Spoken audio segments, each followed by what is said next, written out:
और एक स्टोरी लगा दिया। विस्तार से इस वीडियो को देखिएगा आप सभी। एक स्टोरी लगा दिया कि पटना, अरे भाई थोड़ा टाइम पोस्ट करके नुआए को चाहिए कि नीतीश यादव बिहारी तुमसे इतना बजे हम पटना में मिलेंगे। ते मरीन ड्राइव के अपना मुंह से बोल रहा कि किया था तू कि तेरे से मरीन ड्राइव पे मिलेंगे। आया है चुपके से स्टोरी लगा के भाग गया है 10-11 बजे।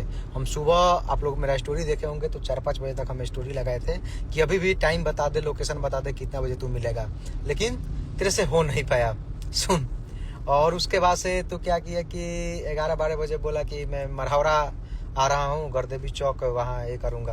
तो थोड़ा से जैसे हम गरदेवी चौक का प्लान बनाओ तो नहीं उठ के जैसे फ्रेश व्रेश होकर लोग फोन कर वीडियो बनाया है, ऐसा ऐसा बात है। तो पहले पटना रहे हो तो थोड़ा एक बाप के औलाद रहते तो पटना में हमसे मिल के जीते।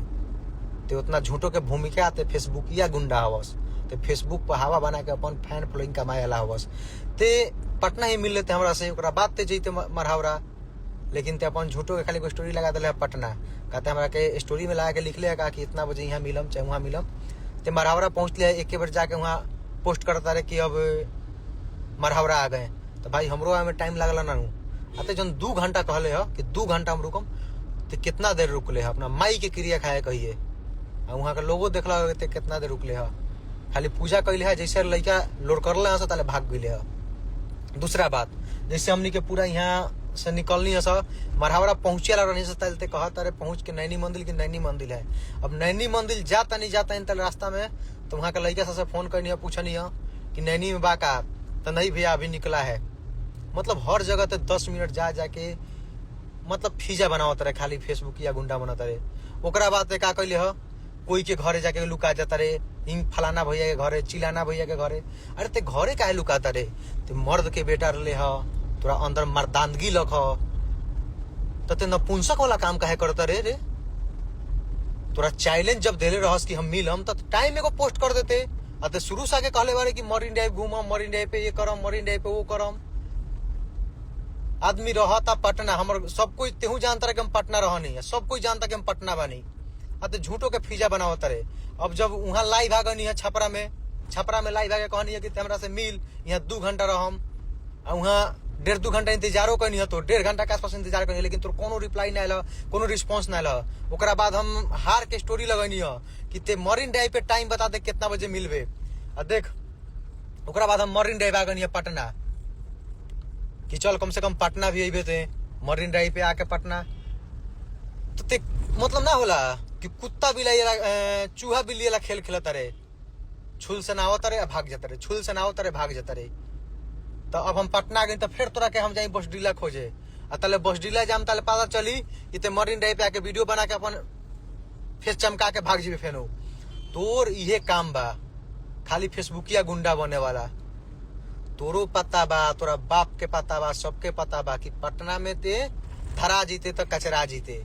यही से तो जनले हो कि हम दिमाग लगा के निकल जाए कि लोगों को लागो कि हम आ रही हो। भाई तो हमू कर सकता नहीं, फलाना आदमी के गाँव में गई नहीं, वहाँ जाके पूजा कर लेनी, पूजा करके आधा घंटा बाद वीडियो डाल देनी, 2 मिनट के लाइव कर देनी। ये कोनो बात होला? तो चैलेंज के मतलब होला कि टाइम, समय, डेट पहले ही पोस्ट कर देवल जाला। अभी भी जाके स्टोरी हमारे चेक कर, स्टोरी में लगावल बा, लिखल बा कि टाइम और डेट ते पोस्ट कर दे कि ते कब बजे मिलबे, कहाँ मिलबे। ते अपना मुंह से खुद बोलले बारे कितना बार कि पटना मरीन ड्राइव पे मिलम, मरीन ड्राइव पे मिलम, मरीन ड्राइव पे मिलम। काहे नहीं घस मिलत भाई, काहे नहीं घस मिलत बेटा? तोरा पता बा कि रेलाई ऐसन होई कि ठंडा जीवे, ते सांप लेहरी वाला खेल खेलता रे, भागल चलता कि धरा मत जाई। अब पटना आ गई नी, एकरा पता चलला कि हम पटना आ गई नी। देखई पर लई कहाँ बानी। अब पटना आ गई तो बस डीला बोला होता रे। अरे तोरा मतलब करेजा उरेजा बा कि ना रे?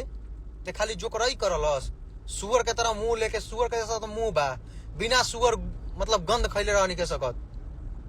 झूठो के खाली भूमिका बनैले बारे, हौसे ते जेबे नु यारे पोठो के जेबे ताके मिल के चल जाइए, मिल लिए मिलत है निकस। आ झूठो के खाली चिल्लाता रे, खाली झूठो के फेसबुक पर हल्ला कैले बा, इंस्टाग्राम पर स्टोरी लगा के हल्ला करता रे कि ऐसे करम वैसे करम, आ तोरा से कुछ होत बा ना।